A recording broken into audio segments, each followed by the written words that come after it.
Satya Nadella claims that his Windows strategy has everything to do with the phone business. We get more details on the possible launch date for the Moto G, and believe it or not, Apple has just launched new iPods. I'm Jaime Rivera, and I apologize in advance for the noise. It is pouring rain outside, but the show must go on. This is Pocketnow Daily.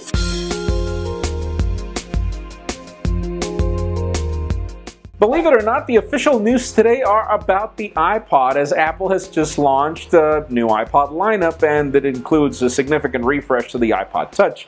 First of all, it's the same 5th generation design up to a certain point, because you get a new A8 64-bit chip in addition to an 8-megapixel shooter in the back, a better shooter at the front. You get new color options and a new pricing scheme, and even an 128GB option for around $400. Really interesting updates. Links in the description for full details on what you're getting.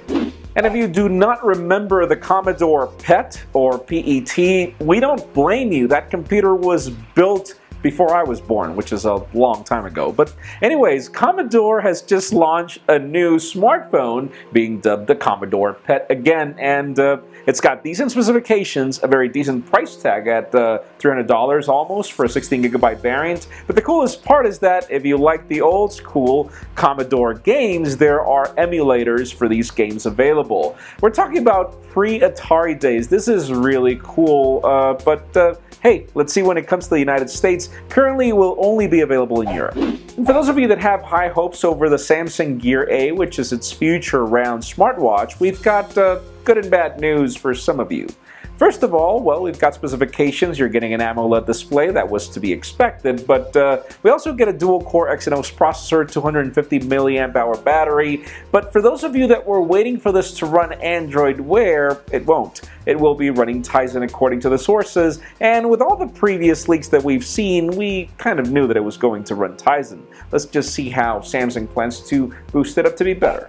Now, the next generation Moto G is something that is highly anticipated, particularly because of its price tag. We've got some more rumors that claim the same specifications we had already seen: Snapdragon 410 processor, 720p display, yada yada yada. But even more interesting is that apparently we have a launch date, and it'll happen this month, July 28th. Which is extremely interesting. We've also got more rumors that we covered yesterday over the possibility of Moto Maker, so this would be a really cool phone, and yes, it will also be waterproof, it seems.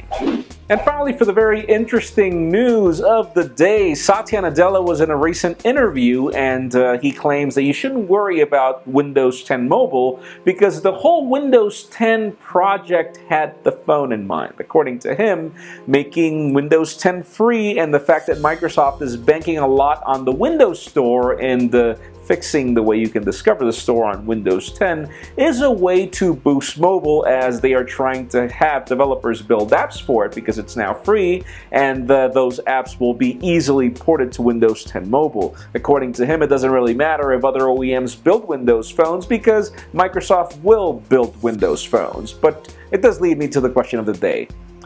Do you trust Satya Nadella and Microsoft with the future of Windows 10 Mobile, or do the recent news just tell you that you should move over to Android?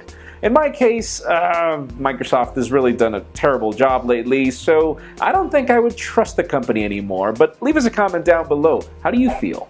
Friends, as always, you know the drill. If you want to get those earlier before this video is filmed, make sure you follow us on Pocketnow.com and subscribe to our YouTube channel as well. You can follow me on Twitter, Jaime_Rivera, or on Instagram at Jaime Rivera. Please give this video a thumbs up if you like what you saw. I am Jaime Rivera. Thank you very much for watching. We'll see you tomorrow.